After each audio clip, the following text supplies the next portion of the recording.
Looking forward to this webinar.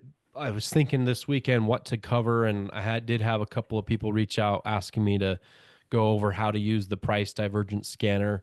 It's not the main Steve scanner on the website, but it is another tool that we've put together. It's actually the newest tool that we built. We built this, I think, September or August of last year. And it's a pretty sweet trading tool. And so I think what we need to do is just make sure that we have material and everybody knows how to use it for those that would like to use this trading tool. So I want to make sure that everybody today, what I want to cover is kind of introduce what it is, why we put it together, like the idea behind it, and then like what signals it produces, and then lastly the application of like how you would actually take a trade with the scanner, what a good trade looks like using this particular tool. So that should take 20 to 30 minutes. If we need, we'll go 40, but it just depends on how quickly I can get through everything. And then we'll obviously give you guys a chance to ask questions. Feel free to hit me with your questions throughout the webinar, though. You don't just have to wait till the Q&A at the end. You can just totally hit me up. Just let me know in the chat box. But before we get started, I just want to remind everybody about the risks involved in this market. You can lose all or more than your initial investment if you're not careful. So please be aware of how many pips you're risking on each trade, in addition to how big your lot size is and ultimately how that would affect your account if you were to lose money. So make sure that you're going through that process each and every time that you take a trade. All right, guys. Okay, looking forward to this. Let me show you what the price divergence scanner is real quick. This is it on the website. So if you go to members and you scroll down to, it's about 2/3 through the members area, and you'll see the COT price divergence scanner. And this is it right here. It looks very similar. In fact, it uses the same interface as Steve Scanner. You can access Steve Scanner right here. In fact, Steve Scanner even has the signals from the price divergence scanner. We even use the data of the divergence scanner to help us determine which weekly trades we should take. So that's actually this column right here. If you filter this, you can see the different price divergence signals for the week and so on. That actually goes to help us figure out what trades we should be taking, which is super awesome. And then obviously that's one thing that helps us. But this is, like I said, what I want to do is spend more time just going over this particular scanner and how it works and what it is that we're trying to accomplish here. Okay, so let's talk about this. Back in August or September, I had this idea. I guess we had this idea. A lot of you guys actually helped contribute to put this together. So we were looking at the COT report data, and we wanted to identify if we could find an inefficiency in COT data. And for those that don't know what COT data is, COT data stands for Commitment of Traders. It's a report that's released weekly on Fridays by the CFTC. They're a financial regulatory authority of the United States of America, and what they do is they monitor the futures, forex, and commodities market, and they make sure that things run smoothly and to the laws and regulations that we have. And so one of the things that they do is they release the Commitment of Traders report, and it's a report of all the outstanding positions held by some of the biggest institutions in this country. So it tells you what they're buying, what they're selling, how big their positions are. It tells you what the change of positions has been on a week-to-week basis. So every Friday, we get this new report. And so we get a new look as to what the banks are buying and selling. And so what we have right here, I'm going to go to this column. This is called the 3-week shift. And what the 3-week shift is it's a percentage of how much the banks have bought or sold a particular currency pair. So you can actually filter this right here. And you can click on the header on the divergence scanner, and it'll tell you a number. Like if I filter it this way, it'll show me the biggest number right here, which is 29.57.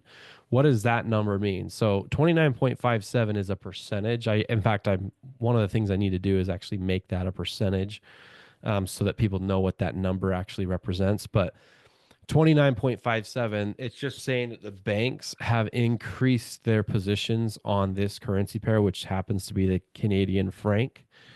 They've increased their positions on this pair by 29.57%. Okay, so they've bought a lot more CAD franc than any other currency pair. Now, if you filter it the other way, so if you just click on the header, it'll give you all the negative ones, right? So here's the pound CAD. So the pound CAD, the banks have been selling pound CAD to the tune of minus 31.35%. So they've obviously been selling that pair quite a bit. Then you got the pound Aussie. They've been selling that 18.31%. So this is just saying that they've increased their selling pressure by 31%. And so they're, and that's a net, it's a cumulative between what they were buying and what they were selling. It just means wherever they were at 3 weeks ago, they're now 31.35%. um, they've increased their shorts by the tune of 31.35%. And it's a collective of how much they've actually, like, it's getting rid of buy positions, and it's also them selling more as well. So it's a combination of the two things. As they switch, you can see that transition here, identified as a percentage. Okay. So this is really helpful information, right? Like, you can kind of go down the list and you can get down to the ones that are close to zero. Like, here's the Aussie dollar. The banks really haven't changed their position over the last 3 weeks on the Aussie dollar. You can see it says 0.09. So that means the banks have increased their positions on the Aussie dollar, but it's so small that it's just not even worth really looking at, because that's just not a huge bias to really care about. Um, so this is important because obviously we want to follow the banks. The banks are kind of they're the Rosetta Stone, right? Like, they're the ones who are really good at trading, and we want to follow them in their footsteps, because they typically take really, really good trades. Are the banks perfect? No, they're not 100% perfect, but they're pretty dang good at trading well. They almost always get their money back on trades. Even if they take a bad trade, they often get their money back on that particular trade. And that is actually kind of the idea that kind of helped us come up with the Divergence scanner. So before we dive into more of the details of what the Divergence scanner is, what is a divergence? So a divergence is when something splits, right? Die for two, right? Like, they diverge in different opposite directions. So you've got one thing going one way and another thing going another way. The opposite of a divergence is a convergence. A convergence is when things kind of collide; they come together at the same time. Um, Whereas, is like I said, these are things that are splitting. So we have to have two different variables. One variable is the shift, and I just explained what that is, right? That's the change in data from the banks and what they're buying and selling. The percentage over here, this is a similar variable because it measures the last 3 weeks. But this, instead of measuring the shift in cot data, this is actually just looking at what the price has done. That's why it's called the cot price divergence scanner. So what this does is it actually pings the market constantly. Like, our scanner actually goes out, checks to see what the market's done over the last 3 weeks. Literally, like, every few seconds it goes out, and that's why you'll see it loading a lot. It's something I'm trying to work on. You'll see some of these are trying to load up. Sometimes I'll come in here and nothing's loading, but it can take 10-15 minutes for everything to fully load up sometimes. For now, this is fine. And sometimes if I refresh it, it might get a little bit better. um, like, some of those ones that are loading might go away, so if I refresh my screen, that could help. But it does sometimes take 15 minutes or more for those to go away, so I might just have to deal with it. Okay, cool. So right here is the 3 week percent change. And so what this is it's just telling us what the change in price is. That's literally what this is. It's just, okay, over the last 3 weeks, the Aussie CAD has gone up 0.56%.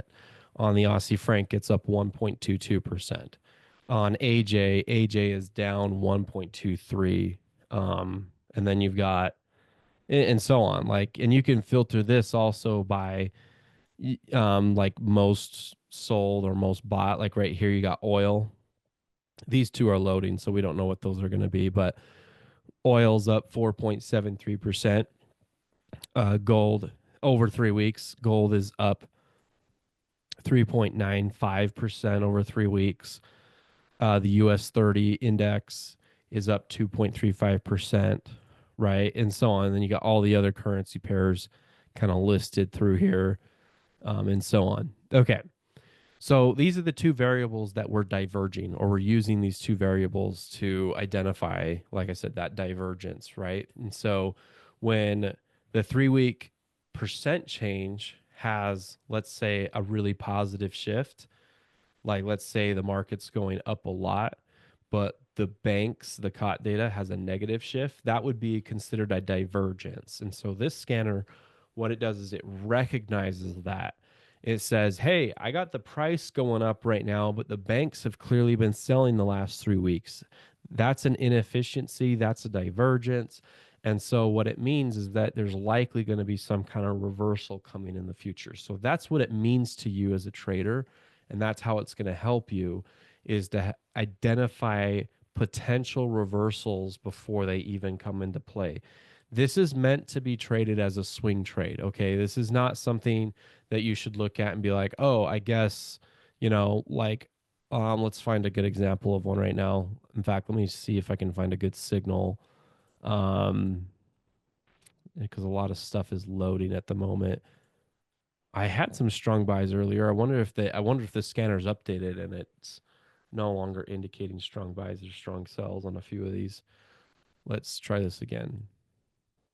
Oh yeah, that's crazy. Yeah, I had a couple of currency pairs with signals here not too long ago. In fact, oil was one of my signals that I had.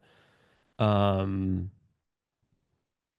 Yeah, that must have just barely transitioned. Okay, so let me, but it's still a sell signal right now. Let's talk about, well, actually, we could use oil. Let's see. Let's find an even better example. I could filter this way. Um, let me find a pretty good, I want to find a good one that makes sense. Okay, yeah, like we could use, yeah, we could either use CAD yen or dollar yen. These are signals that are starting to line up. I don't usually worry about these until they become strong buys or strong sells.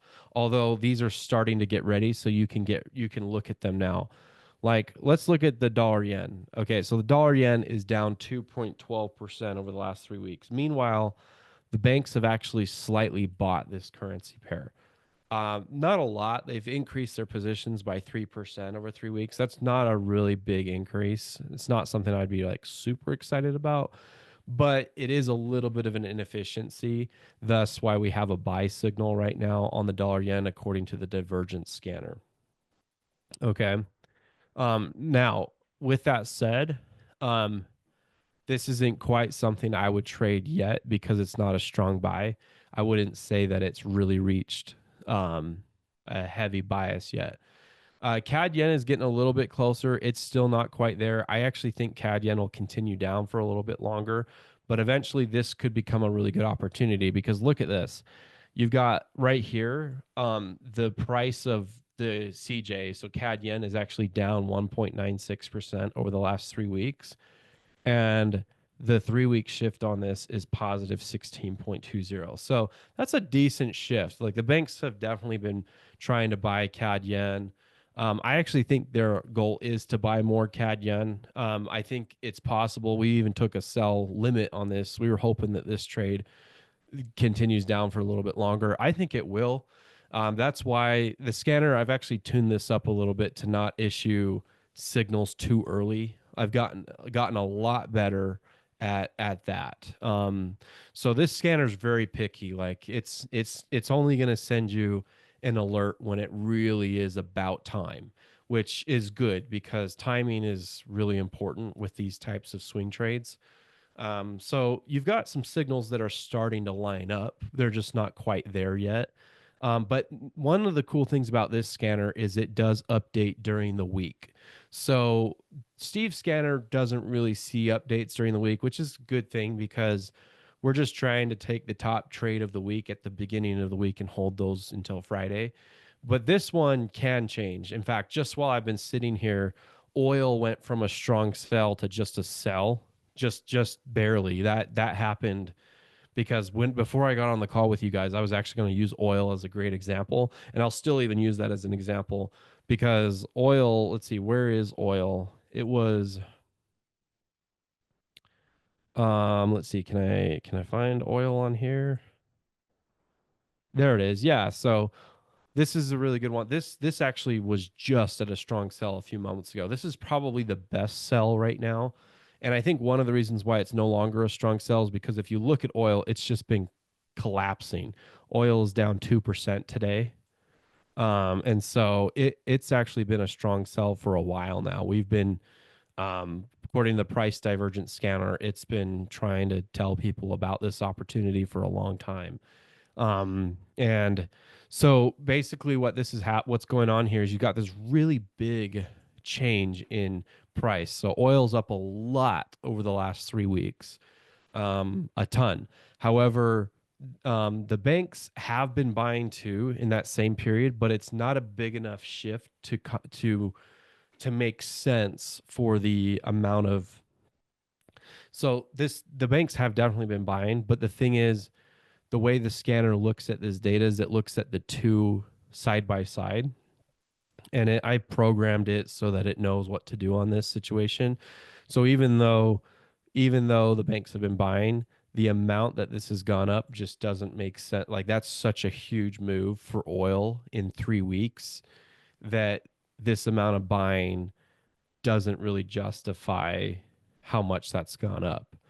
So earlier, in fact, if you were to actually look at this, like just earlier this, like yesterday or even this morning, this was a strong sell opportunity because the 3 week shift or the 3 week percent change in price was actually over 5%. If you had looked at it last week, it was at 6%, 7%, and the weekly shift was still about the same. And so that's just an incredible move to the upside with, yes, some buying pressure by the banks, but not enough to really justify how big that move was. And so that's why we were calling a strong sell on the divergence scanner. Now this is now downgraded from a strong sell to just a sell signal. And I think part of it's because that opportunity has now kind of come and gone. Like you had an opportunity to sell back over here. And yes, you would have made quite a bit of money on that as that was coming down. But now that that has kind of taken place, the scanner is smart enough to know that that is no longer as good of an opportunity as it used to be. So, so it's already just while I've been sitting here that went from strong sell to sell now. And now we have to wait to see if there's anything else that pops up as a strong sell going forward. So I like to check this once or twice a day, like once in the morning, maybe once in the evening. If I don't have a lot of time, I might just look at it once in a day. But I like to come in here to see which currency pairs have an inefficiency right now, like which ones have banks really interested in buying or selling, and also which ones have been moving contrary to the banks. Because here's what happens: if the banks start to see their position go the wrong way, they get really interested in sending the market in the direction they want to go. And so you actually have an opportunity with this scanner to actually buy and sell different instruments at better prices than even the banks got on those. You basically catch the banks red-handed with this scanner, which is really really cool. You catch them off guard. You're finding that you like for example with oil, like they like it looks like they're about to actually, I don't know if that one's a really good example of it. Let's do like um let's do, yeah, like US 30 is actually not a bad example because the banks have been selling. Meanwhile, US 30's gone up over that period of time. So this one's kind of a incoming sell opportunity. It's not quite there yet. I wouldn't say that I would trade this one just because it hasn't hit the strong sell mark. I really do wait for it to hit strong sell or strong buy. Okay, there's a reason for this, guys. If you This scanner is really easy to, I ran into this problem in the past. That's why I had to tweak this back in September and August. I had to change how this calculated things. because if you jump into these signals too early, your drawdown can be pretty bad. And I'll show you how to avoid that too. When we get to the part where I show you how to take a trade with this scanner, I'm going to show you the best way you can avoid drawdown and maximize profits using this. So hang on for that part. But yeah, so I really do wait for them to pop up as strong buyers or strong sells. Once they pop up on the scanner as a strong buyer, strong sell, then it's time to dive in and get after it and work on fading that market, because there's a good chance you're going to be right. Because you're basically, like I said, you're catching the banks. Like for example with US 30. So US 30, this was actually a better signal earlier this week because I think US 30 is down today, right? I think the stock market's down, isn't it true?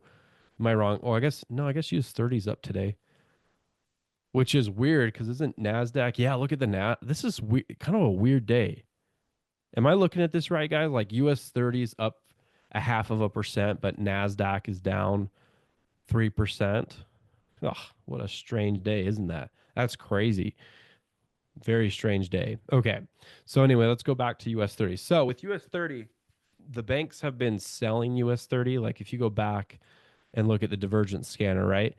Over the last 3 weeks, they've been selling not a lot. That's really not a huge amount of selling, but yeah, I think for a huge index like the Dow Jones, like that's a decent amount of selling. Like clearly, but Dow Jones is up 2.35%. Meanwhile, they've been selling. So, as the banks have been selling, this has actually come up in that same period of time. And so, what we could be seeing is a possible pullback in the stock market at some point, or at least not necessarily on all stocks, but the Dow Jones could be looking at a sell off just because the banks have been selling and they've been fading their sell into this. Is it ready? No, I mean, if I'll show you how to trade this, if you wanted to trade this right now, there's a very cautious and good way to do this, but I wouldn't do it just yet. In fact, here's what would need to happen in order for us to sell, because this does need to get to a strong sell for me to get interested. You do have to be patient for this, okay? Because I know the itch is like, oh, I see it sell there. I would honestly just use it when it says sell or buy, just use it as like a watch list. Okay, these are pairs that we should consider soon. This is stuff that's coming up. I should get ready to buy or sell, but it's not quite ready yet. Really, truly wait for the strong buys and strong sells to come on. Check this once or twice a day. And then once the strong buy comes on, strong sell comes on, then I'd say go ahead and start building a position. And I'll show you how to build that position correctly with this scanner. Hey traders, it's Steve from the future. I hope you have enjoyed this video so far. If you are getting value out of this video, be sure to hit the like button, click the subscribe button, and share your trading thoughts. I read all the comments, so feel free to ask any questions you have there too. On a side note, I host live trading calls like this one you are watching every day. Some of my biggest trading secrets I share exclusively to just the members in my program.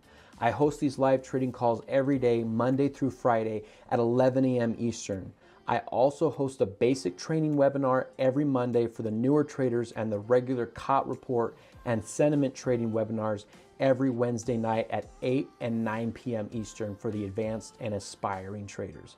All of these calls are recorded and promptly posted on the members' trading calendars at the conclusion of each call in case your schedule does not permit you to come to the live call. All of my members have complete access to the scanner. We call it Steve Scanner. This is an institutional grade trade alert scanner that picks the direction of the week on all 28 major currency pairs and includes trading instruments like gold, silver, NAS 100, US 30. Just in the last 90 days, I have made over 3,000 pips just taking the top trade signals from the scanner at the beginning of the week and then just holding those trade alerts until Friday. If you want access to the scanner, you can start a 14-day free trial with the join link in the description to get started. Lastly, if you really want to be a full-fledged VIP member of my program to get access to things like the basic training course, live signals channel, Steve's scanner, trading calendars, and the one-on-one calls with me throughout the month, you can use code YouTube50, that's YouTube50, no spaces at checkout, and save $50 on your first month. Again, just click the link in the description below and apply that coupon to become a VIP member, and I look forward to helping you with your inevitable trading success going forward. Now, back to the video. Okay.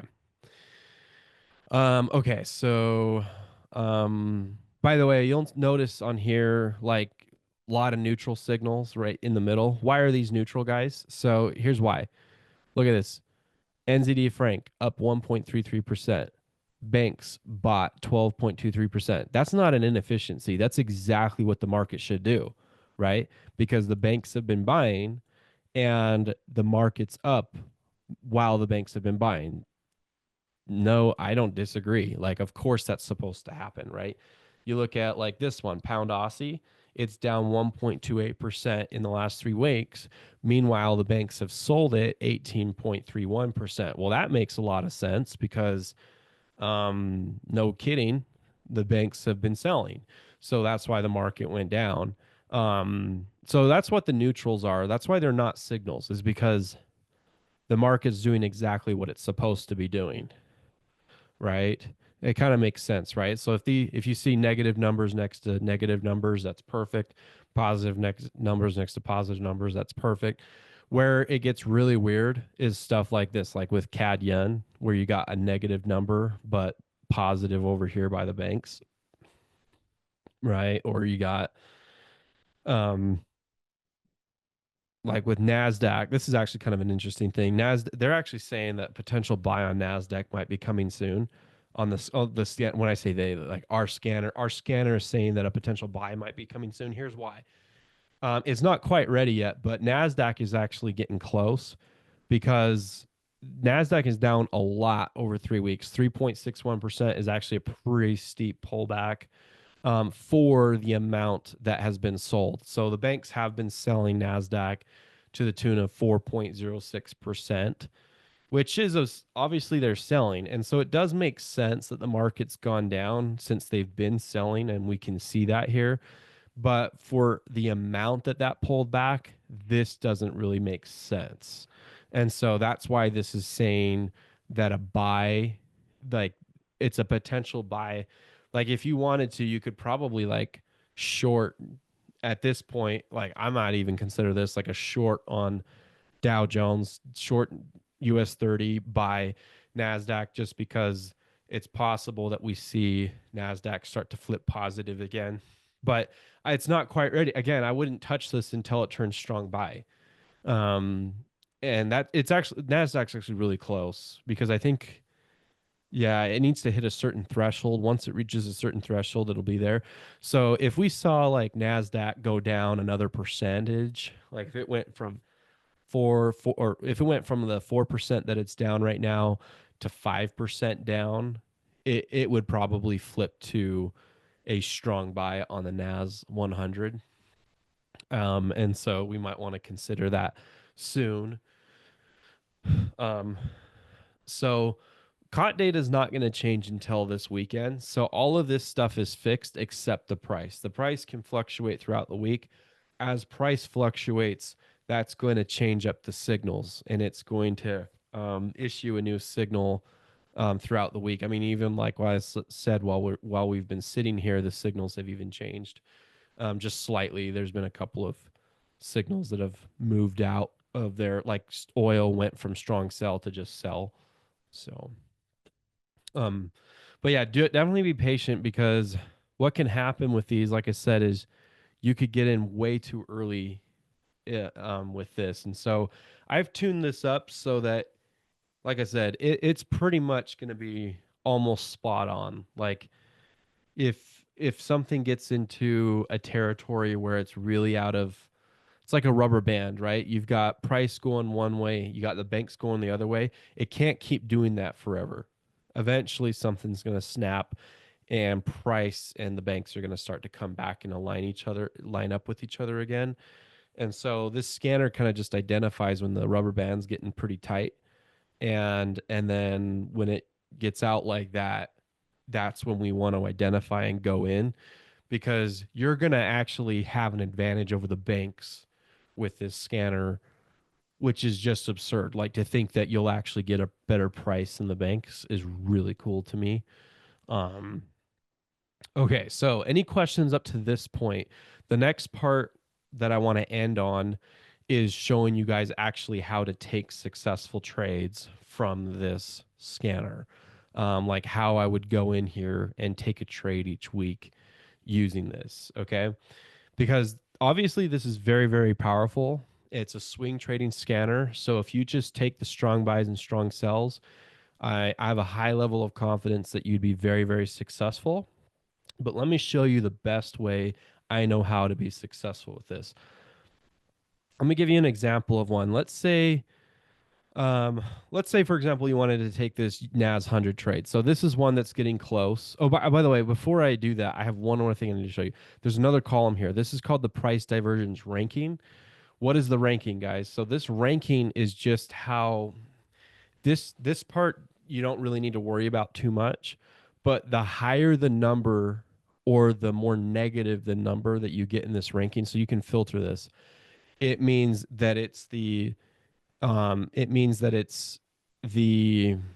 currency pair or instrument that's the most diverged from price and caught data. So right now you've got a couple of 13s. Right now you got NAS 100 at 13, CAD yen at 13. If you filter the other way, you got oil at negative 13. These three are ones that are most diverged, and so they're the ones that are like becoming the most stretched out, meaning that the price has diverged too far from what the banks have done. And so that's why you're getting this higher number here. As this, I believe if it crosses 14 or 15, that's when the signal becomes strong buy or strong sell. Obviously, if it's 13, it becomes a strong buy. If it's negative 13, then it becomes a strong sell. So just be mindful of that. Or like if it's negative 15 or something like that, then it's strong sell. So just keep that in mind, that that's what these numbers are. So the lower the number, or even you've got some zeros right here, like with pound Kiwi, that's perfectly normal. You can see you got price moving down. Meanwhile, the banks have been selling perfectly. And so the number is zero. Same thing with pound franc. There's been barely a change in price and barely a change in caught data. So the number is zero. That means there's just literally no signal whatsoever. It is perfect. In fact, it means that the market's moving just perfectly. There's a zero confluence between the price and what the banks are doing. It's moved exactly the way it should move, based off of how far banks have bought or sold and how far the market's responded to said purchases by the banks and so on. So, yeah, like I said, higher the number, the more inconsistent the price has moved against the banks. And this is where we kind of get excited when these numbers start to go up. I really get stoked when I see a number, when I see this divergence ranking start to see numbers that get over 15, like when I see it get to 16, 17, 18, 19, anything above that, like anything above the strong buy, strong sell area, like you are so close to a reversal. It's just awesome. So keep an eye on these each day, because when you see these numbers start to climb, um, that means that a big windfall opportunity is underway. And you can, and I'm sure we'll talk about these trades in the live trading calls. I don't want it to dominate our sessions, because it's kind of a different breed of signal. But it is fun for sure, and it's a very useful tool. So let me show, now that we've covered that, let me show you how to take these trades. So let's say you wanted to trade this NAS 100, because it's up there, like it's got a ranking of 13, so it's a high number. It's currently a buy signal. We're getting closer to a strong buy on this, and so what we would do is this. So we would want to look for a buy. And again, I wouldn't buy this yet, but let's say this. Let's just pretend right now it said strong buy. Okay, it says strong buy. Let's head over to NAS 100. And what we would do is we would actually just go in at market, and we would just buy at the current price available. So with one trade. And then what we would do is this is how I've learned how to amplify my profits, because here's the deal. You can A lot of these trades can go against you for some time before they go in your favor big time. So you don't want to get too big into your first position. Like you really don't want to get too heavy into this, even though you're in the right direction and the banks are clearly buying and so on. You would just go get in at that price. And then what you would do is a half an average daily range above this current price right here, you would place a buy stop order. So, how do we know what the average daily range is? You can actually just go to Steve Scanner. Here, I'm going to duplicate this. If you go to Steve Scanner, we provide this to you on Steve Scanner. So let's go there real quick. It tells you right here what it is. So um NAS 100 is down below. So they have 66,293 pips. So if we go here, and half that's like we'll say 3,000. So 3,000 ish pips would put us about there. So that's a half an average daily range right there. So I'd put a buy stop right there. So I've got a buy at market. Just as soon as I know I'm supposed to buy, I just get in at market. And then I've got a buy stop up here. Okay. And then what we do is if we just let the trades go. If the trade starts to run up, great.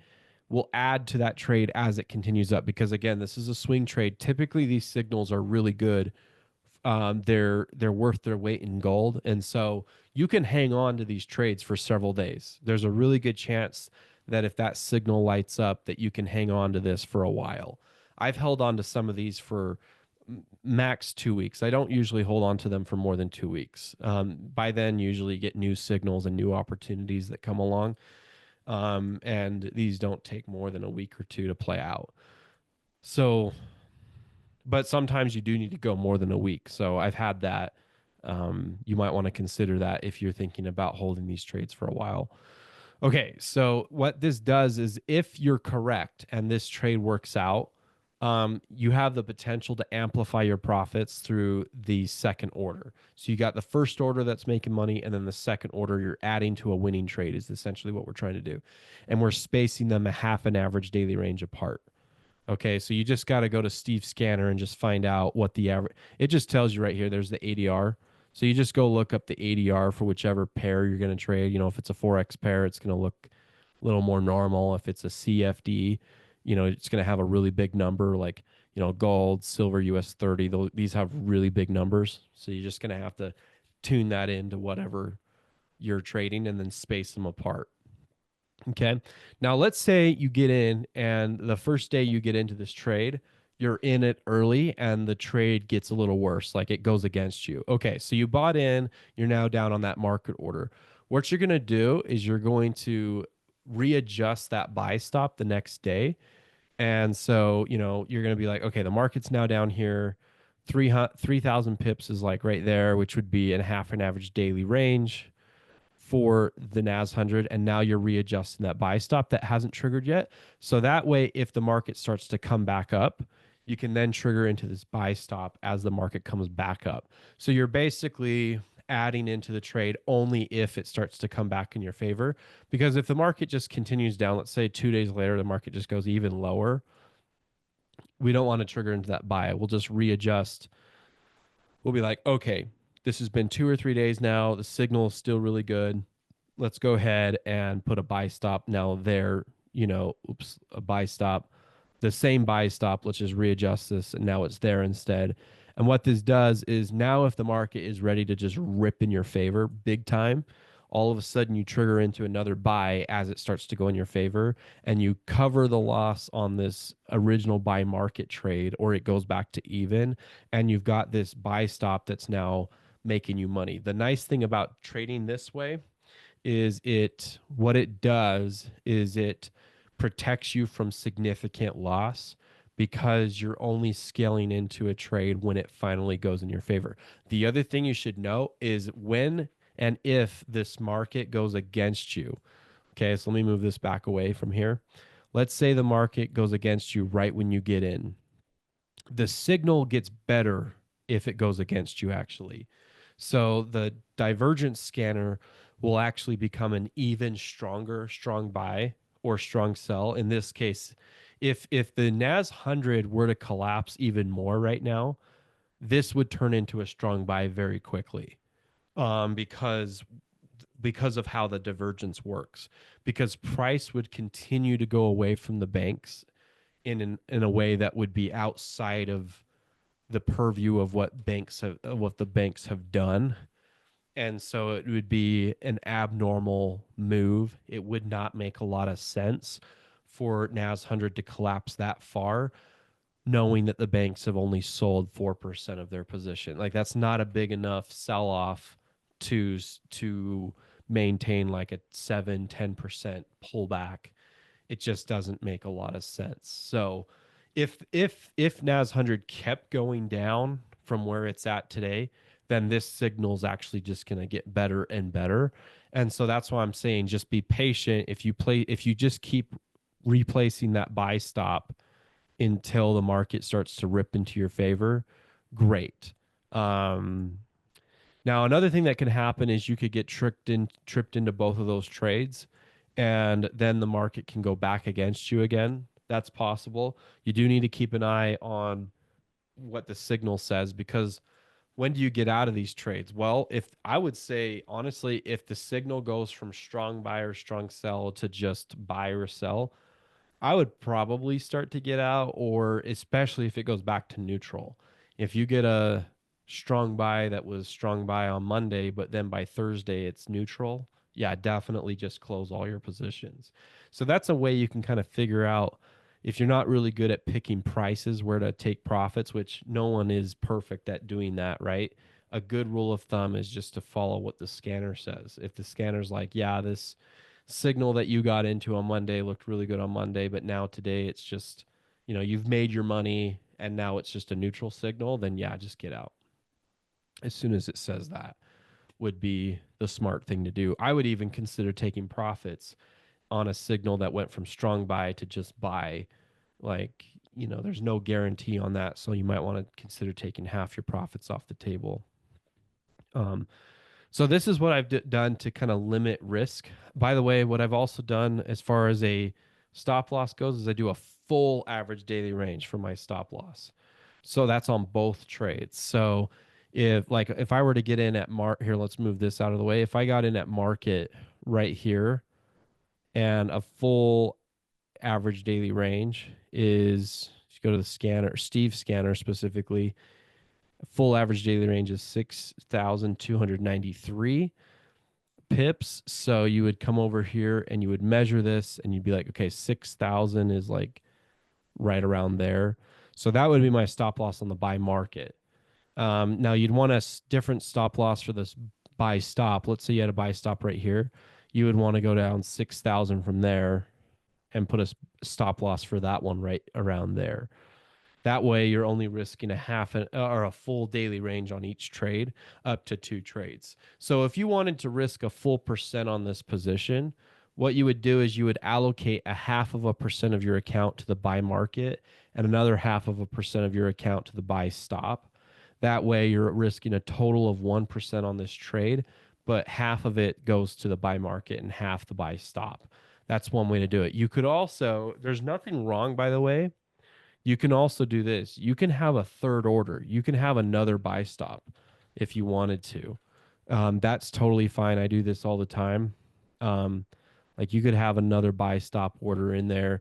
And then if the market just continues down for another day or two, you can just keep moving these buy stops until they trigger, readjust those a half an average daily range until the market finally comes up and taps you into them. Again, what's nice about this is you're only down on the one single trade. That's the only order that's at risk. But then the other 2 orders are your possible makeup orders. Like you could even lose, you could even hit your stop loss on the buy market, but then after you lose on the buy market, then the market finally comes in your favor. Then you can buy into that buy stop, those couple of buy stops, and get all your money back that way. I've done that many, many times. I've recovered losses that way. But this is one of my favorite scanners for swing trading. Like it's probably, if I, as far as picking swing trades, this is my favorite tool. And I've used a lot of different things, but this is definitely my, I think one of the reasons why I like this so much is because I understand it and because I built it and I know exactly what it means.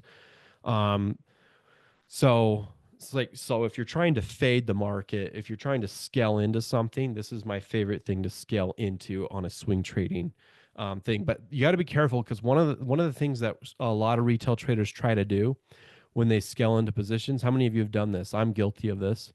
I've done this in the past. They like buy into a position, the signal says buy, and so as it's coming down, they buy in, right? Like they just keep buying, and then the market just keeps going down and keeps going down, and you keep buying in because you think it's going to return. And so now you have to carry this. This is all a drawdown that you have to hold on to, and that can devastate your account, especially a prop account, if you carry those losses on the way down. So I've changed my approach to where I don't add into trades as they're dropping.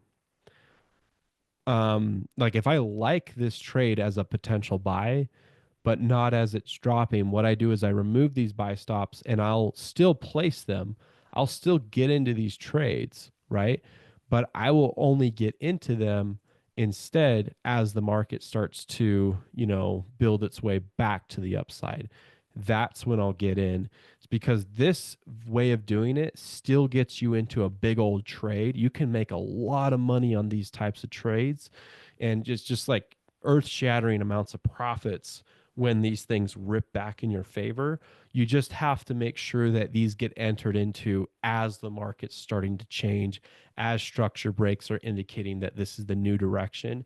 You just can't buy into them on the way down because this is a perfect recipe to blow your account as the market's dropping. But if you change your mindset and you're like, you know what, I'm going to buy in, but I want to buy in on the way back up, that has a much better chance of keeping your account safe. It's not foolproof. Like I've even had trades that will sometimes work back in my favor, but they don't follow through. And now I'll be hooked up with a couple of losers there and the market comes back down again. That's happened to me many times. And I have to deal with those. I still put in my stop losses. I still allocate the risk correctly and all those kinds of things. And so I'm okay if it loses, but yeah, I've been there. Like I know that's an objection to this type of style, but it's much better than trying to buy into something as it's collapsing. Um, I think retail traders get sucked into that all the time. It's kind of like, I don't know, let me find you a good example of this. Like, um, I don't know, like let's say like even with this move right here, like I could see a lot of retail traders, let's say they bought right there and then the market drops, they buy again, market drops, they buy again, the market drops, they buy again, market drops. Now, if they can hang on to this, they're going to make a lot of money on the other side, right? Like you if you can hang on, you're definitely going to come away with a big profit, right? Definitely. Okay, that's great. But you had to endure this drawdown, right? That's too big of a drawdown. You can get yourself into a heap of trouble if you're not careful there. So what I've done is I've changed my mindset on these swing trades. Like I said, where what I'll do is just each day I'll just place a buy stop over here, buy a stop over here, buy a stop over here. So that way, when this market is finally done going down, I can capture the upside move when it's finally ready to take off to the upside. And this will drastically reduce the amount of drawdown if you can do it this way. So that style works very well for these types of signals. Okay. Because this is you're catching the market off guard when it's in the middle of an inefficiency. And when that starts to whip back in our favor, scaling into a winning trade seems to be the way to go with this style. Now, again, the opposite style of that is to scale into a loser. And that style does not seem to work as well. In fact, could lose you a lot of money. So you got to be careful with how you approach this. Um, because if we have a signal that just keeps going against us, we want to make sure that we stop out and we don't keep adding to the trade. But if we have a trade that starts to really work in our favor and it's working out like clockwork, like we're hoping it will, then we want to make sure that we scale in and add to those positions because those are the ones that are going to really, really, really, really put money into the bank account. Okay. So, anyway, that's how I approach these. Another thing that I'll just say real quick, if you guys want to use this scanner, just like with all the other strategies, please do it in a separate account. I would also suggest that you practice this method because I not only today did I teach you how to use the scanner, I taught you a technique. Like this is an entry technique. Like I said, like if you bought into something like that, instead of like I said, instead of adding on the way down like most retail traders do, we add as it starts to come back up. So this thing can just keep on falling, which it looks like that's what it wants to do right now based off those candles. So if this thing wants to keep falling, let it fall, let it do its thing, and then just every day readjust these buy stops so that they can trigger in the event that the market is ready and willing to go to the upside. But until that happens, just keep waiting. That will limit your drawdown. Okay. The worst trades I've ever taken have always been through an unsuccessful fade. So an unsuccessful fade is just like what I just said, like where you add to a loser and you just keep adding and you keep adding, right? Those are worst trades I've ever had have been that way. Now, the best trades I've ever taken in my life are the opposite of this, where you add to something as it starts to come back up. Okay, I've had trades that have just absolutely just crush it, like you kill it, right? When the thing comes back in your favor. So we just have to be patient for that. And that will help you limit your losses on the ones that don't work out. Okay. Let's see. Lauren said earlier, can you set alerts? Unfortunately, I don't have an alert system built into the Divergence scanner. I'm actively looking into a way to figure that out. I've had a lot of requests for that type of thing. So I'll have to figure out a way to do that. I'm still learning how to code software and things like that that would help traders get that kind of service, which would be awesome. I totally agree. I would love to have that too on my end because it would help me plan my trades a little bit better.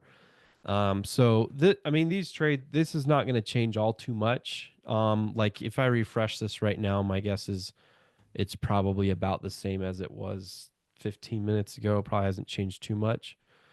Let's see if let's see if we've got oh, there you go. So there, oil's back to strong sell. So there it goes. It went from, you remember how it was at a 13, now it's at a 15. So oil is definitely an opportunity right now. You can see that the price of oil is 5% over the last 3 weeks. And you'll see the COT data hasn't changed at all because it can't change because we only get a new update every weekend. But the price can change on a minute to minute daily basis, right? And so because of that, just while we've been sitting here, it's funny, while we've been sitting here, it went from strong sell to sell. Now it's back to strong sell again. I think it's just because it's flirting around the threshold. All right. And so this is one that you could actually build a trade on. Like the way you would build, this is actually a great example since it actually is where I would want you guys to trade. Like you could come into oil here, and the way I would trade oil is just exactly what we talked about. Sell at market. Okay. So you sell right now. I would allocate a quarter of 1% or a half of a percent on your account. Either's fine. I don't care what you do. You just decide what you want to risk. That's just a suggestion on my end. That way you don't lose too much. Okay. Then what I would do is I'd put your stop loss on that trade. Let's actually mock up a couple of trades. Let me show you what this would look like on oil. So what you would do is you would just sell at market because it's a strong sell. And I don't know. We don't care about the take profit. Let's just throw the take profit down there. Okay, perfect. Just a big old take profit. Um, because I think the take profit to me matters more about what the scanner says and not so much about price. It's just let's just follow the scanner. And then for the stop loss, what you would do is you would go to you go to Steve scanner and find the average daily range, and you'd be like, okay, that's 508, 508, and then you would measure this, and you'd go up 508, which puts you at like right there, something around there, and that's your stop loss on oil. By the way, we have a video on how to calculate your lot size on oil. It's in the basic training library. So if you don't know how to calculate your lot size on oil, you definitely need to figure that out. And we've put together a video on how to do it. It's just a quick little video. All right. Because oil is different than how you calculate your lot size on currency pairs. Right. So definitely check that video out. All right. Then the other thing you got to do is so that's your market order. Then you got to set up a couple of stop orders. Since we're looking to sell, again, we're not going to sell if the market goes against us. Like if it goes up to here, I'm not going to keep adding sells like most retail traders do. No, no, no, no, no, no, no. We're only going to sell if the market goes in our favor. So a half an average daily range would be approximately 250 pips on oil, which would be like right there. So what you would do is you would just add another short position to sell right there. And then your stop loss would still have to be an average daily range, which puts you about 500 pips right there. And then you could just throw the take profit. You don't even need to use one. You could just have a no take profit trade. So, and then let's say the market, if it just goes straight down, perfect. You're going to make a bunch of money on that trade. Now, if this market goes back up today, like if it goes up to, like, say, there, like halfway through, fortunately, you're only in one trade and you are losing on one trade, but it's only one order. Then what you could do is you could move this entry on the sell stop up a little bit more. You can move it back up to, it'd actually be pretty darn close to where your um, original order was. So now you're going to buy into this order. Um, you're going to add another trade if it finally comes back again. But you're only going to sell into it a second time if the market actually does come back to where we think it's going to go, right? So very, very important stuff to keep in mind. Um, because if this thing just wants to go against us big time, let's say it wants to go up and hit that stop loss, let it hit the stop loss on the one order, like on the one trade you got into. Um, we only want to get into multiple orders if the trade opportunity really rips in our favor. Okay, that's how you're going to maximize profitable trades and minimize the ones that don't work out. Right? So, anyway, like I said, this type of style of trading works very like this type of an alert where it's a swing trade that's meant to be faded um, is so perfect for the technique I just showed you. So yeah. Anyway, so that's one that you could use right now. It's pretty much ready to go as a signal opportunity. And then I would just keep in mind like other currency pairs that show up throughout the day or throughout the week mainly. And the higher this number is right here in the ranking, whether that be negative or positive, is the better signal. Um, right now, it looks like oil is definitely in the best position for that. So, all right. Any questions about how to use a divergence scanner, what it means, or anything that was unclear about what it is? If you guys think of ways to improve it too, I'm also open to that. I try not to add too much more to this because we already have Steve Scanner, which is like the king scanner of all. Like it encompasses everything that we look at. And then this is just another way to look at caught data that can provide some really significant signals. So, all right, guys. Well, with that said, we'll let this do its thing. Hopefully, we get some more signals throughout the week, and that'll be fun to take a look at. But yeah, I appreciate each one of you. Thank you for coming. Have a fantastic rest of your Monday, and we'll see you guys in the next webinar.